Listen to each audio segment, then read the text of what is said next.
시편 107편 10절에서 22절 말씀입니다. 사람이 흑암과 사망의 그늘에 앉으며 곤고와 쇠사슬에 매임은 하나님의 말씀을 거역하며 지존자의 뜻을 멸시함이라. 그러므로 그가 고통을 주어 그들의 마음을 겸손하게 하셨으니 그들이 엎드러져도 돕는 자가 없었도다. 이에 그들이 그 환난 중에 여호와께 부르짖음에 그들의 고통에서 구원하시되 흑암과 사망의 그늘에서 인도하여 내시고 그들의 얽어맨 줄을 끊으셨도다. 여호와의 인자하심과 인생에게 행하신 기적으로 말미암아 그를 찬송할지로다. 그가 논문을 깨뜨리시며 쇠빗장을 꺾으셨음이로다.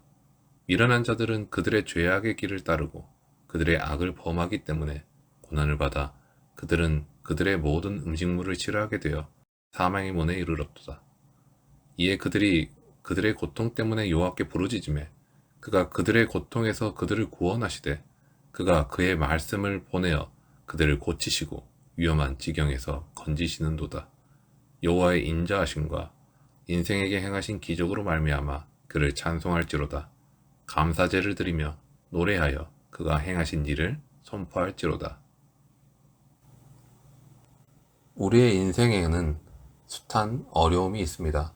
그렇게 빠르게 돌아가고 복잡하게 얽힌 삶을 살아가다 보면 종종 관계에서 오는 갈등이나 불이익, 그리고 그런 어려움 때문에 겪는 내면의 고통을 경험하기도 합니다.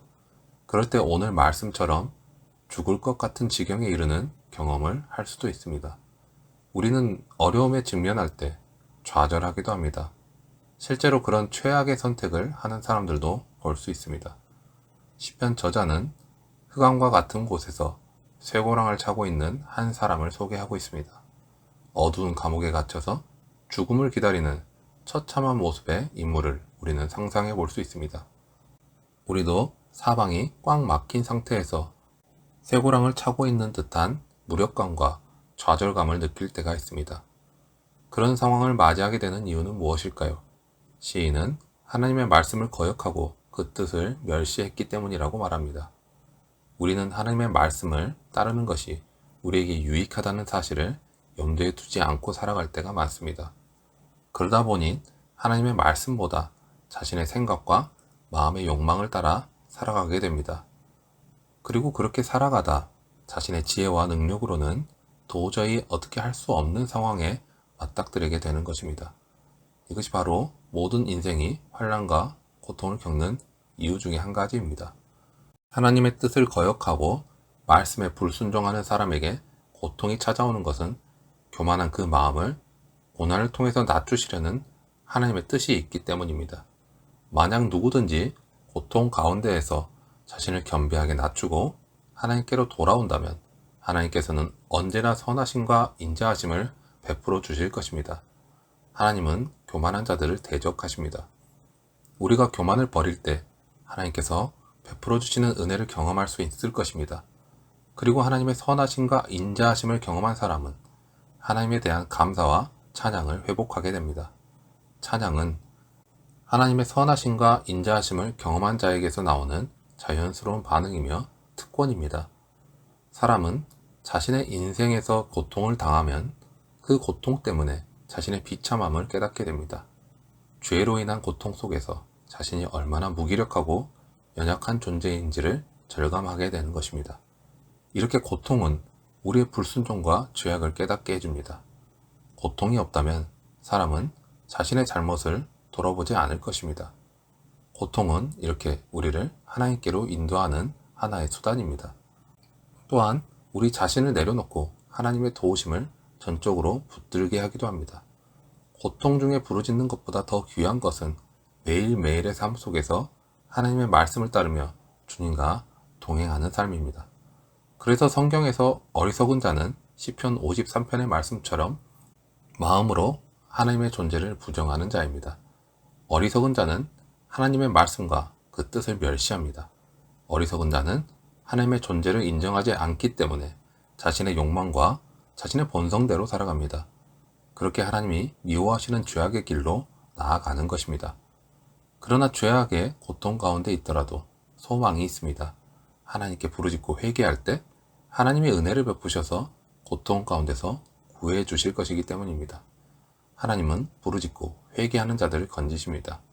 회개는 하나님의 구원에 다다르는 소중한 은혜의 방편입니다. 하나님은 말씀을 통해서 우리의 상처 입은 심령을 고치십니다. 하나님은 말씀으로 천지를 창조하셨고 말씀으로 사람을 고치고 구원하십니다. 하나님은 언제라도 말씀 한마디로 우리를 건지실 수 있습니다. 그러나 끝까지 깨닫지 못하고 죄악된 길을 고집하는 자들은 자신의 죄악 가운데 멸망하게 됩니다. 복된 인생은 죄악의 길을 고집하지 않습니다. 설령 잠시 죄악의 자리에 있더라도 그 길에서 속히 돌아섭니다. 지혜로운 자는 하나님의 말씀에 순종하는 길을 갑니다. 인간이 경험하는 고통 중에서 가장 보편적인 것은 질병의 문제일 것입니다. 시인은 인간이 겪는 질병 역시 하나님을 떠난 인간의 미련함 때문에 발생할 수 있다고 말합니다. 물론 모든 질병이 죄로 인한 것은 아닙니다.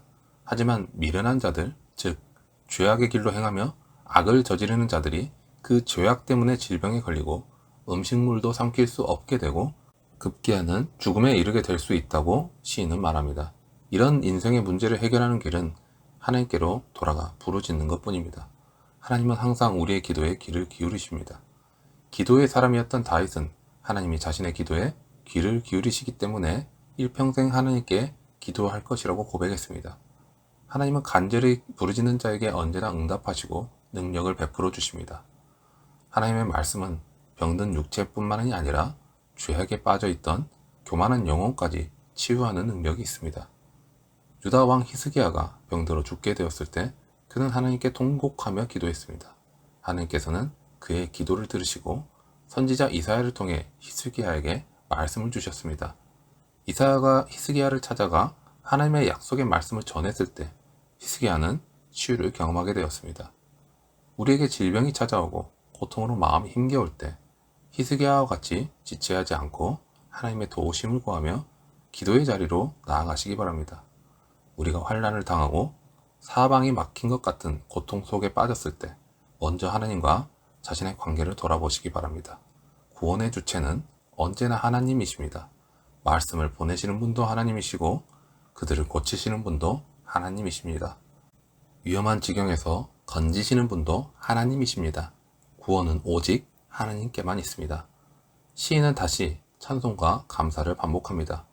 어김없이 그의 찬송과 찬송 사이에는 하나님의 구원이 있습니다. 그리고 하나님이 행하신 일을 선포하라는 명령이 이어집니다. 찬송과 감사는 하나님이 행하신 일을 선포하는 것입니다. 우리의 찬송을 통해서 하나님의 크신 은혜와 그 구원의 역사가 세상에 드러나는 것입니다. 오늘은 하나님께로 더욱 가까이 다가가면서 하나님의 은혜를 경험하기 위해서 겸허하게 자신의 존재를 내려놓고 하나님께 온전히 의지해 보시기 바랍니다. 그렇게 하나님의 은혜에 대한 찬송과 감사가 우리의 입술에서 멈추지 않고 계속되기를 주님의 이름으로 축원합니다.